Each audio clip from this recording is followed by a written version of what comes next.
आज के इस वीडियो में हम नंबर सिस्टम के वही सवाल को देखने वाले हैं जो आपके एसएससी रेलवे में पूछे जा चुके हैं और आपके एग्जाम में पूछे जा सकते हैं। तो वीडियो को पूरा देखिएगा और अगर आप इस तरह का वीडियो और चाहते हैं तो कमेंट में हाँ लिखिएगा। तो चलिए देखते हैं एक एक करके प्रश्नों को। तो आज का पहला प्रश्न है, वह सबसे बड़ी संख्या यहाँ पर एक दिया हुआ है, ये ज्ञात करना है संख्या जो 3 से विभाजित होना चाहिए लेकिन 9 से विभाजित नहीं होना चाहिए। तो जब भी ऐसा क्वेश्चन आएगा हमें क्या करना होगा, जो ऑप्शन दिया है उसको लिखना होगा और उसी से इस क्वेश्चन को सॉल्व करना होगा। तो हम क्या कर रहे हैं, जितना भी ऑप्शन दिया हुआ है सभी को एक एक करके लिख लेते हैं। उसके बाद जो क्वेश्चन पूछा गया है उसको हम लोग देखेंगे। अब देखिए क्या बोला गया है, इसमें 3 से विभाजित होना चाहिए और 9 से विभाजित नहीं होना चाहिए। इसका मतलब जो संख्या है उसका योग कितना होना चाहिए, 3 से डिवाइड होना चाहिए क्योंकि यही नियम कहता है। और 9 का नियम क्या कहता है कि जब संख्या का योग करेंगे वो 9 से अगर विभाजित होगा तो पूरा संख्या 9 से विभाजित होगा। इसका मतलब हमें संख्या का योग करना है और देखना है कि कौन सा सिर्फ 3 से विभाजित हो और 9 से विभाजित नहीं हो, वही इसका आंसर होगा। तो चलिए एक एक करके करते हैं। 2 3 5, 5 8 13, 13 और 6 19, 19 और 8 27, 27 और 9 कितना होता है, ये होता है 36। ये जो 36 है ये क्या हो रहा है, 3 से भी विभाजित होगा और 9 से भी विभाजित होगा, तो ये आंसर नहीं होगा। अब अगला चेक करते हैं। 2 3 5, 5 9 14, 14 6 20, 20 8 28, 28 और 5 33।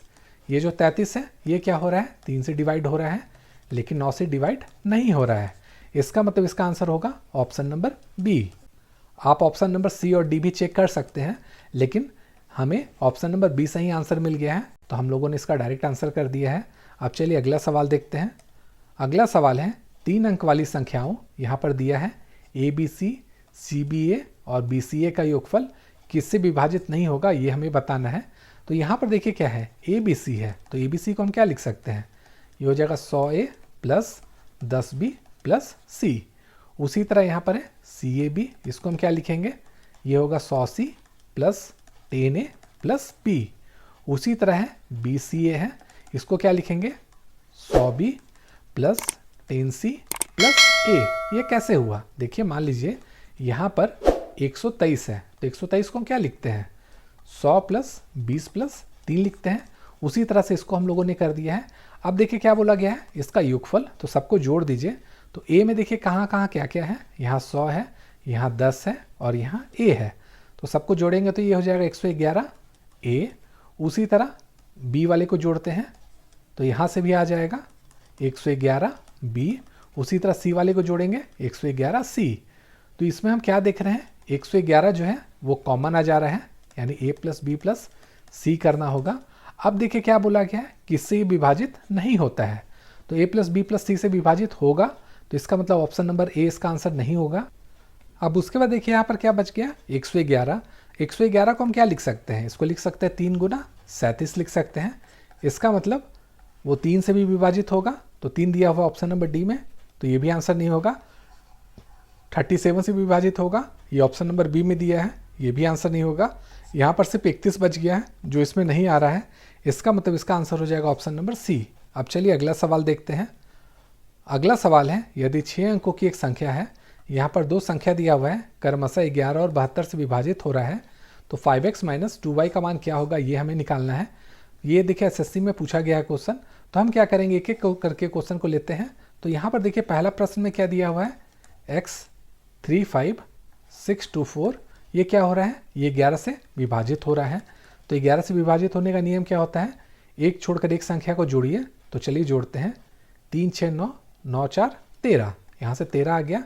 इसमें माइनस क्या करना है, अगला जो है संख्या उससे उसको जोड़कर, तो यहाँ पर जोड़िए x प्लस 5, तो x प्लस 5 हो जाएगा, प्लस 2 करेंगे 7 हो जाएगा, ये हो गया x प्लस 7।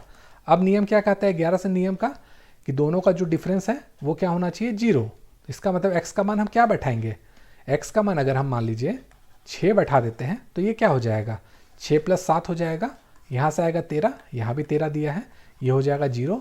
इसका मतलब पहला जो संख्या दिया है उससे x का मान आ गया 6। अब दूसरा संख्या दिया है 1 2 5 7 y 4, ये क्या दिया है, ये दिया हुआ है 72 से ये विभाजित हो रहा है। 72 को क्या लिख सकते हैं, 8 गुना 9 लिख सकते हैं। इसका मतलब वो संख्या को 8 से भी विभाजित होना होगा और 9 से भी विभाजित होना होगा, तो हम क्या करेंगे, पहले 8 से चेक करते हैं। तो 8 का नियम क्या कहता है, जो लास्ट का 3 संख्या है वो क्या होना चाहिए, अगर 8 से डिवाइड होगा तो पूरा संख्या 8 से डिवाइड होगा। तो हम y का मान क्या बैठा सकते हैं, अगर आप यहाँ पे दिमाग लगाइएगा तो अगर मान लीजिए y का मान हम 8 ले लेते हैं तो ये क्या बन जाएगा, 784 बन जाएगा।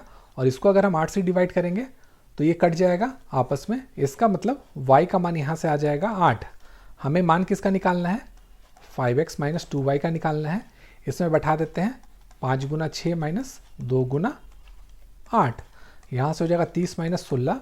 इसे हल करेंगे आएगा 14 और ये इसका आंसर हो जाएगा। तो आशा करता हूँ वीडियो आपको अच्छा लगा होगा। अगर लगा है तो वीडियो को लाइक तथा शेयर जरूर कीजिएगा। Thank you.